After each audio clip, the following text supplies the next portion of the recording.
the Secretary of Transportation, Sean Duffy, and then you will hear directly from Chief John Donnelly with a situational update. Thank you, Mayor. Again, Sean Duffy here, Secretary of Transportation. We wish we were gathering for different purposes today. I just want to let you know that the Department of Transportation, the FAA, along with the White House, President Trump, local, state, and federal partners, all working together on this incident in unison. I couldn't be prouder of this team that's been assembled, working tirelessly. Mayor, I want to thank you specifically for your work. A few details I'd like to give all of you, and some of you reported this, but last night, if you live in the DC area, you would know that this was a clear night last night. The helicopter was in a standard pattern. If you live in the DC area, you'll see helicopters up and down the river. This flight pattern is seen oftentimes when you live in DC.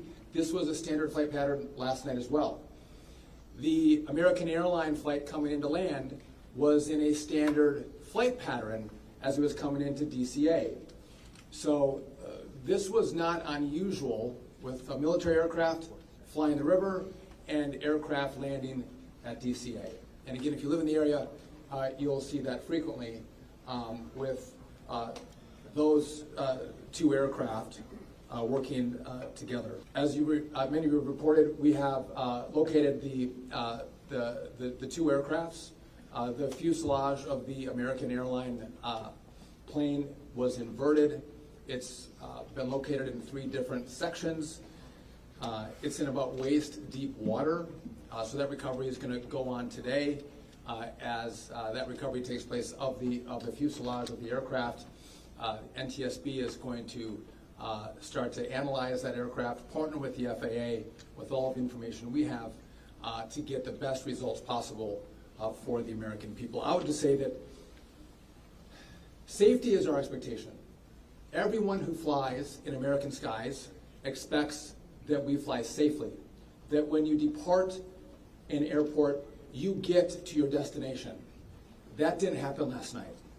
And I know that President Trump, his administration, the FAA, the DOT, we will not rest until we have answers for the families and for the flying public. You should be assured that when you fly, you're safe. Thank you. Thank you, Secretary. Thank you, Mayor. I'm joined today with Fire Chief Bonnet from the Metropolitan Washington Airports Authority, and I'm John Donnelly, Chief of the District of Columbia Fire and EMS Department. Last night at 8:48, the control tower sounded an alert, which alerts responders to respond to a report of an aircraft crash on or near the airport. That sets off an immediate response from the Airport Authority Fire Department, from the District of Columbia and Metropolitan Harbor Patrol fireboats and other fireboats on the river in order to support that type of operation. Very quickly, this call escalated. It became apparent, the responders realized that they had a plane crash and immediately escalated to a response that ultimately included about 300 people last night. These responders found extremely frigid conditions. They found heavy wind. They found ice on the water, and they're operated all night in those conditions. I'd like to take a moment to acknowledge the agencies that responded in addition to DC Fire and EMS and the Metropolitan Washington Airports Authority. Montgomery County Fire Department, the Prince George's County Fire Department, the Charles County Fire Department, the Baltimore County Police Department, the Anne Arundel County Fire Department, the Alexandria Fire Department, the Arlington County Fire Department, the Fairfax Fire Department, the Prince William Fire Department, the Baltimore City Police Department, the Maryland State Police, the Maryland Natural Resources Police, the Department of Defense, the Joint Base in Bowling Fire Department and the staff there, the U.S. Army, the U.S. Coast Guard, the United States Park Police, the Metropolitan Police Department, the FBI, and the NTSB. Despite all those efforts, we are now at a point where we are switching from a rescue operation to a recovery operation. At this point, we don't believe there are any survivors from this accident. And we have recovered 27 people from the plane and 1 from the helicopter. The District Office of the Medical Examiner has lead on reuniting these bodies and these people with their loved ones, and we will continue to work to find all the bodies and collect them with their loved ones. We should also acknowledge that the Virginia Medical Examiner and the Army Medical Examiner are involved in this operation and a very important part of getting people identified. So, Our hearts are certainly with all of the crew in American Airlines, and we'll hear from CEO Isom. Thank you, Mayor. Good morning. I'm Robert Isom, the CEO of American Airlines. I want to express my sincere condolences for the accident that happened at DCA last night. We're absolutely heartbroken for the family and loved ones of the passengers and crew members, and also for those that were on the military aircraft. Our focus right now is doing everything that we can to support all of those involved and also the PSA Airlines team. This is devastating. We are all hurting incredibly. We urge any family and friends looking for information about their loved ones to call our designated helpline, and that's at 1-800-679-8215, 1-800-679-8215. Here's what I can share at this early stage. American Eagle Flight 5342, operated by PSA Airlines, traveling from Wichita, Kansas to Reagan National Airport, was involved in an accident just before 9 p.m. local time on final approach into Reagan National. It collided with a military aircraft on an otherwise normal approach, and at this time we don't know why the military aircraft came into the path of the PSA aircraft. Flight 5342, a CRJ 700, was under the command of 4 crew members. They carried 60 passengers, as you know, for a total of 64 people on board. In addition to local resources already here in DC, American Airlines has activated our care team, and that's a group of specialists that are trained to support these types of response. These team members are on site or arriving soon. And additionally, we have members of our GO team that are on ground here in DC, and they're being deployed with resources to do everything that we can to take care of the needs of the families and the loved ones of the passengers and crew members. And that is our sole focus. And we're so grateful for the first responders. They've been working through the night, courageous efforts. And we're actively working with local, state, and federal authorities on emergency response efforts and closely coordinating with PSA Airlines as they cooperate fully with the NTSB on the investigation. I know that there are many questions. At this early stage, I just won't be able to answer many, but we'll provide additional information as it comes. Thank you. I want to introduce the Metropolitan Washington Airports Authority CEO, Jack Potter. The authority manages Reagan Washington National and Dulles International. Good morning and thank you, Mayor. First, let me begin by expressing our condolences for all the victims of this flight and for their families. There's a lot of grieving going on, and so we're very sympathetic to that. I want to echo what was said about the first responders. When there's a problem in this area, everybody drops everything and they rush to wherever the problem is. So I want to thank the chief, the entire team from Washington, D.C., but just as important, the list of folks that the chief described. The federal authorities have been here en masse, and so a lot of effort was brought to bear. Unfortunately, we weren't able to rescue anyone, but we are in the recovery mode right now, and I just want to, last night I expressed the fact that we hope to open at 11 o'clock today, and that is still the case. We're going to open the airport at 11 o'clock. And again, condolences to the families, and thanks to the many, many who are still out there working very, very hard to complete this recovery. Thank you, Mayor. I do want to acknowledge that the Virginia Transportation Secretary is here, in addition to the Alexandria Mayor, and I will like to ask members of the Virginia congressional delegation to the podium next. U.S. Senator Mark Warner, followed by Tim Kaine and Representative Don Beyer. Thank you, Mayor. I want to join with everyone else and express my condolences for the victims. For folks who don't live in the DMV, we are made up of a lot of jurisdictions. Reagan Airport's in Virginia. Across the river we have Maryland, obviously the district. But as been indicated by the chief, when tragedy happens, all those distinctions between the various jurisdictions and our federal partners all disappear. And I want to again thank all the first responders. On a personal note, I'll just add that literally I now know I was coming back from the district from a dinner to my home in Old Town Alexandria.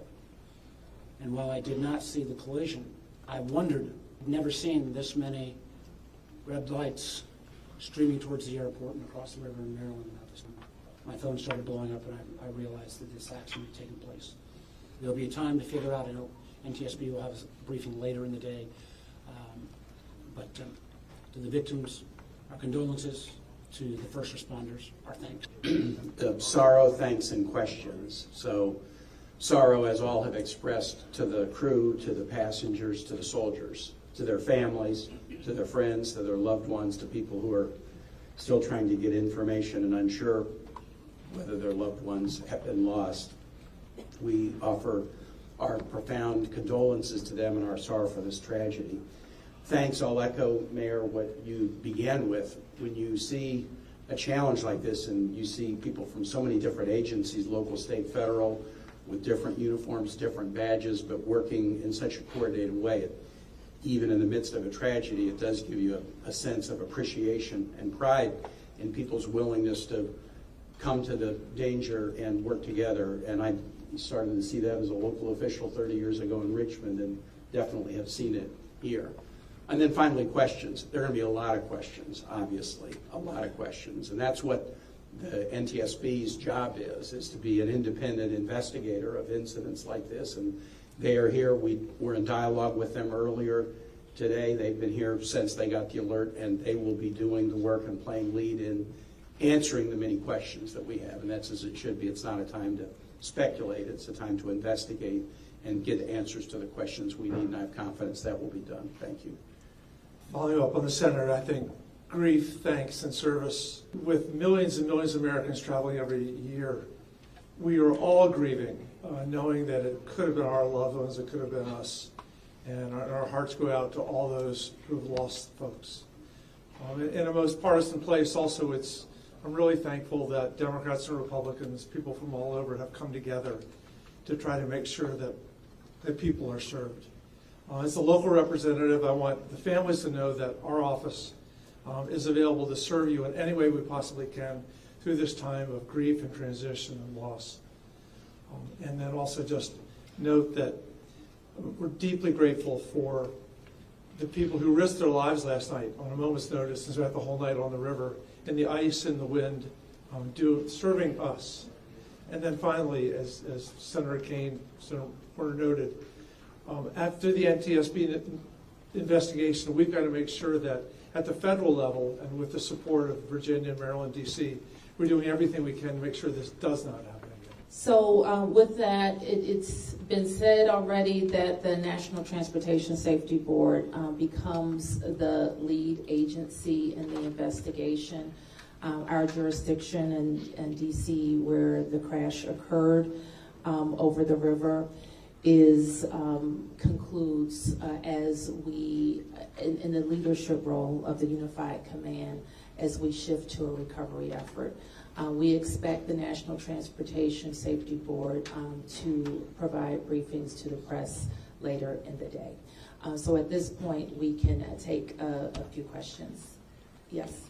Can you say without a shadow of a doubt that people are safe to fly? What we can talk about today is what happened here with the collision of these vehicles. We've said what we know, and that the National Transportation Safety Board continues to investigate. I don't know that any of us have been briefed on anything that would suggest any other aircraft are implicated. Yes? You're still missing 30 plus people in the water. What are some of the challenges in recovering them right now? Chief.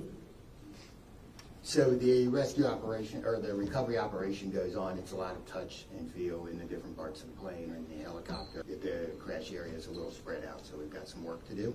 And I think it's a pretty normal type of situation. I don't think it's extraordinary. How spread out is this debris field? So the wind started blowing last night, so we've had debris travel from the airport down as far as the Wilson Bridge. Mile-wise, how far is that? I couldn't tell you. Okay. Less than a mile. This is a question for CEO. You're going to open the airport at 11 o'clock this morning. How are you going to do that? And what impact is that going to have on operations, on passengers, on anxiety? Well, we're going to open the airport at 11 o'clock. It's safe. We've worked with all the federal agencies, FAA, and, you know, it's been determined that we can open that airport safely.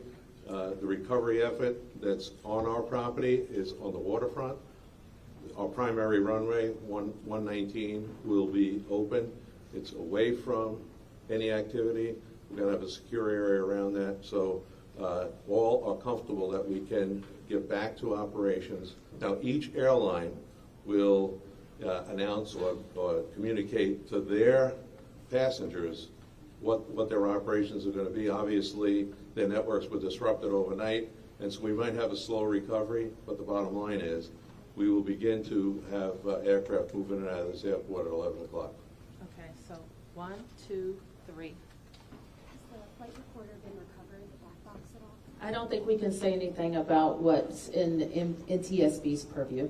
You mentioned the airport opens 3 hours from now. There's a lot of helicopter traffic from the military, U.S. Park Police and all that. Will helicopters be flying right through here as well, beyond the recovery efforts?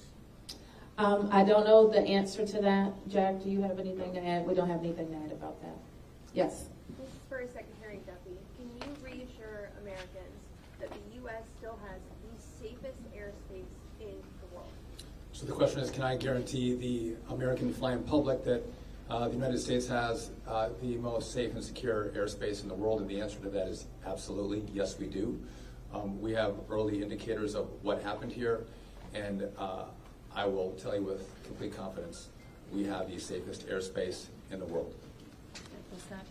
When it comes to informing these families who've tragically lost life so far, have any flight manifest, is there any details? I can say is that we have published the 1-800 number.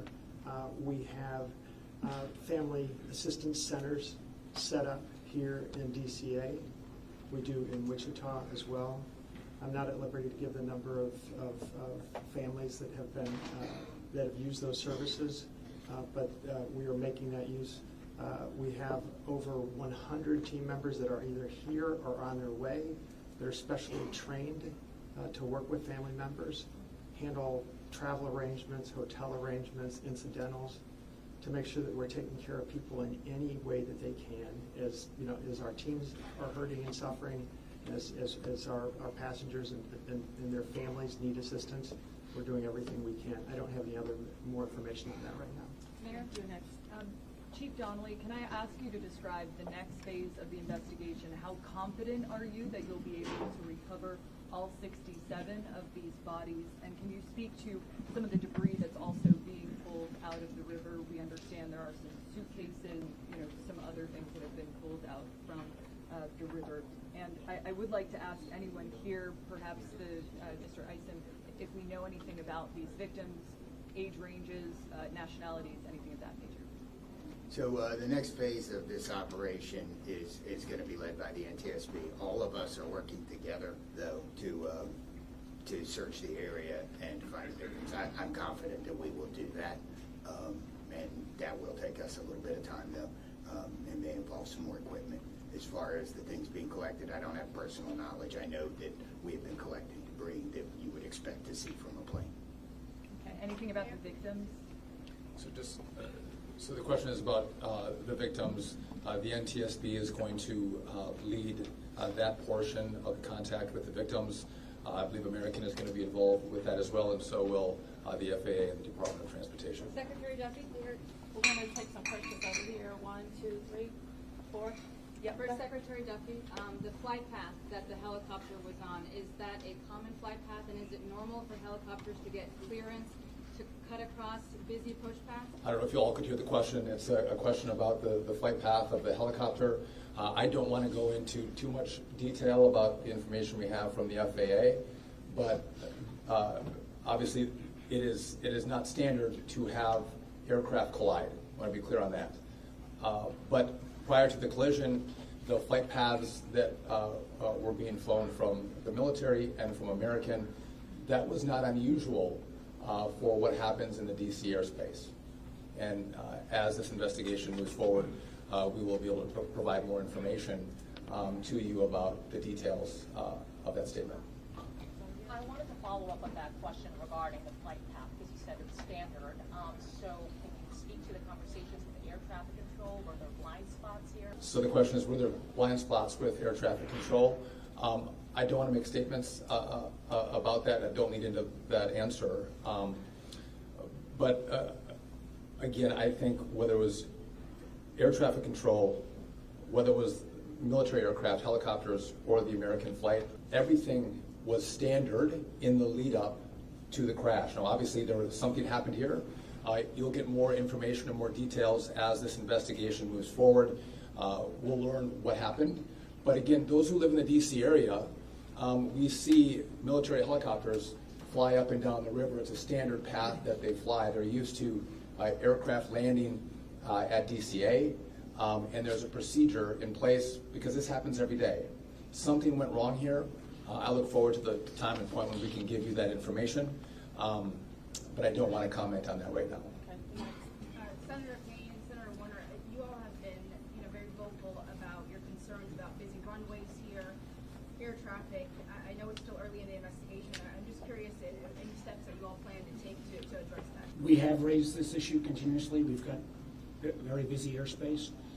I think we will ask questions, but at the appropriate time. But we are in this period right now where families are still being notified. We're trying to figure out what happened. There'll be time for those discussions. Yeah, I just say the same thing. We've been pretty plain about our concerns, but it isn't a good time to speculate right now. We have faith that the NTSB will provide the answers about this.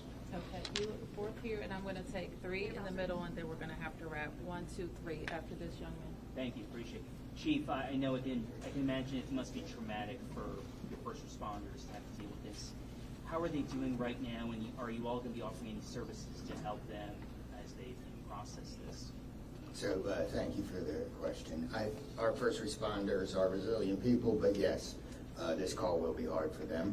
Our peer support teams are already engaged with the responders, and we'll be following up on that to make sure that they're okay. But I think the concern is real. Okay. Thank you, Mr. Mayor. What kind of communication was there between the helicopter and the tower, the plane and the tower, and the helicopter and the plane? I don't want to say too much on the communication between the helicopter and the tower and the airline and the tower, but I will say this: there was communication. It was, I would say, standard communication. So there was not a breakdown, if that's your question, in communication between the military helicopter and the American Airlines flight. There was communication between the aircraft and the tower. Was the plane aware there was a helicopter in the area? I would say the helicopter was aware that there was a plane in the area. So the president, you said yesterday that you called into the briefing room. Has he returned to the briefing room since then? Have you spoken? Also a question about National Security Advisor Mike Waltz. He's saying that there was 30 bodies that have been recovered. That he just said that at the White House. Curious, I know you're in this presser right now, so that's hard for you to update, but I do have the question on post in the briefing room. I can do the body. So in terms of body recovery, as we recover bodies, we have a process, and we're not counting any bodies until they're in the possession of the medical director. So there may be some fluctuating in numbers that other people would report, but our numbers from the medical examiner. So just in regard to the president in the briefing room, I've been with this team for the last hour plus as we've worked through the details of the information we wanted to give you. But it is my understanding that either this morning he was going to be in the Situation Room, or the Situation Room is obviously briefing the president. He has been kept in full appraisal of what is taking place. Okay, last two, you and you, ma'am. First. You mentioned that the aircraft were on a standard flight pattern. Just curious, when